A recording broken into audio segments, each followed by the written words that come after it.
حضرت ابو الحسن رحمۃ اللہ تعالی علیہ حضرت معاذ ابن جبل رضی اللہ تعالیٰ عنہ کے پاس بیٹھا کرتے تھے۔ فرماتے ہیں ان سے جو پیار بڑھا تو پھر میرا مصلی سے بھی بڑھ گیا۔ تابعی ہیں، فرماتے ہیں صحابی رسول سے محبت ہوئی تو ذکر سے بھی ہو گئی، پھر درود شریف سے بھی ہو گئی، محبت ان سے بڑھی تو پھر اللہ نے مسجد کا پیار بھی بڑھا دیا۔ آپ فرماتے ہیں کہ میری ہر وقت طبیعت چاہتی تھی کہ بس اللہ اللہ کروں، بس اللہ اللہ کروں، بس نہ میں ذرا تھوڑی جان چھڑاؤں لوگوں سے، کو 10 منٹ ملے تو میں کچھ 4 نفل پڑھ لوں، میں تھوڑا سا نہ بچوں لوگوں سے، اور مجھے تسبیح ملے تو میں نہ کچھ 400-500 دفعہ استغفار پڑھوں، سبحان اللہ الحمدللہ اللہ اکبر لا حول ولا قوت الا باللہ، میں نہ تسبیحات پڑھوں۔ فرماتے ہیں کہ بچے تھے گھر میں 6-7، غربت تھی، کام ملتا کوئی نہیں تھا، اور میں کام چور نہیں تھا، کام ڈھونڈتا تھا، پر اللہ کی قدرت کے کام نہیں ملتا تھا۔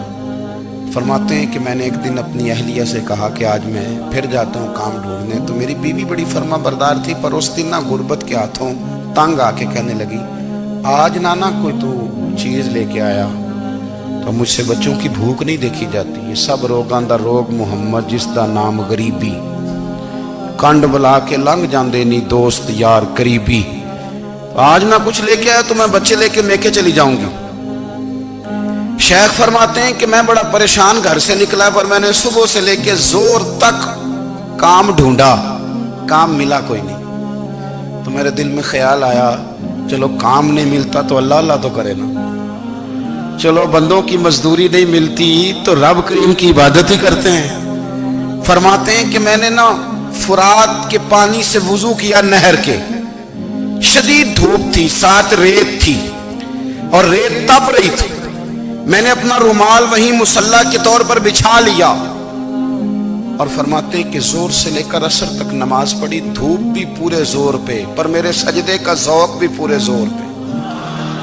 فرماتے ہیں سورج بھی چمک رہا ہے اور رب کی عبادت کا ذوق بھی پورے زور پہ، میں سجدہ کروں تو پھر میرا اٹھانے کو جی نہ چاہے۔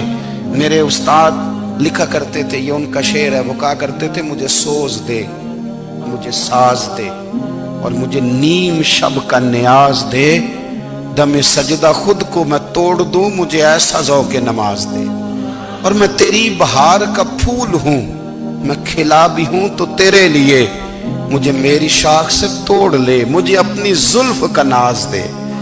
بھائی فرماتے ہیں کہ عصر تک میں نے نفل پڑھے، دل ڈھلنے لگا، عصر کی نماز پڑھی اور میں وہاں سے چلا۔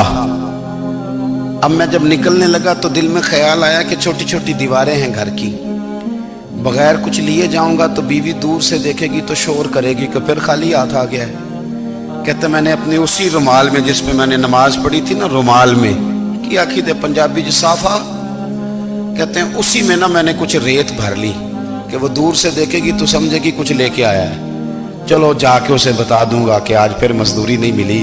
کہتے ہیں وہ ریت لے کر جب میں گھر میں گیا تو پہلے بیوی دروازے پہ کھڑی ہوتی تھی، پوچھتی تھی خالی ہاتھ آ گئے ہو؟ آج میں نے دیکھا تو ہے ہی کوئی نہیں۔ فرماتے ہیں میں اندر داخل ہوا، سلام لیے، کونے میں میں نے وہ رومال رکھ دیا اور میں نے آواز دی کہ بھلی مانس کہاں ہو؟ تو وہ کہنے لگی آپ منہ ہاتھ دھو لیں، میں روٹی لے کے آئی۔ میں نے کہا روٹی کہاں سے آ گئی؟ یہاں تو کئی دنوں کے فاقے، تو کئی دنوں کی غربت ہے، یہاں تو اس گھر میں تو فقیری ہے۔ فرماتے ہیں کہ وہ روٹی لے کے آئی اور اس وقت کی جو موجودہ نعمتیں تھیں، سمجھ لیں سلاد، اچار، ہر چیز ساتھ لائی۔ میں نے کہا کہ بچے کہاں گئے؟ کہنے لگی وہ کھانا کھا کے کھیلنے گئے، آپ کھانا کھا لیں آ جاتے۔ کھانا اس نے چن دیا۔ میں نے حیرت انگیز لہجے میں ساری نعمتیں اپنے دسترخوان پہ دیکھ کر کے بیوی سے پوچھا یہ کہاں سے آیا کھانا؟ بچوں کو تو نے کہاں سے کھانا کھلایا؟ یہ سارا کچھ کیسا ہے؟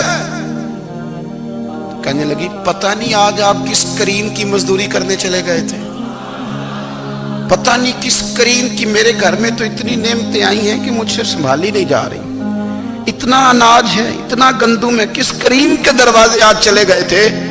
یہ کہتے کہتے وہ اٹھی اور اٹھ کر کے کہنے لگی پہلے بڑا کچھ آیا تھا، اب کیا لے آئے ہو؟ اور جا کر کے نا اس نے وہ ریت والا رومال کھولا, کہنے لگے میں تو لے کے آیا تھا ریت, تو میرے رب نے اسے بھی سونے اور ہیرے بنا دیا تھا. جب آپ کی توجہ اللہ کی جانب, میرے نبی پاک صلی اللہ تعالی علیہ وسلم نے فرمایا ہر چیز اپنے رب سے مانگ, ہر چیز مانگ, ہر چیز مانگ. یا رسول اللہ کیا کچھ؟ میرے محبوب نے فرمایا تیرے گھر میں نمک بھی ختم ہو جائے تو وہ بھی اپنے رب سے مانگا کر.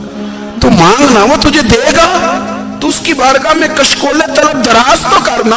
اور ترمذی شریف میں عجیب لفظ ہے, رسول کائنات نے فرمایا, رب کریم فرماتا ہے جب میرا بندہ ہاتھ اٹھاتا ہے نا تو مجھے حیا آتی ہے کہ میں خالی کیسے لوٹا دوں اس کے.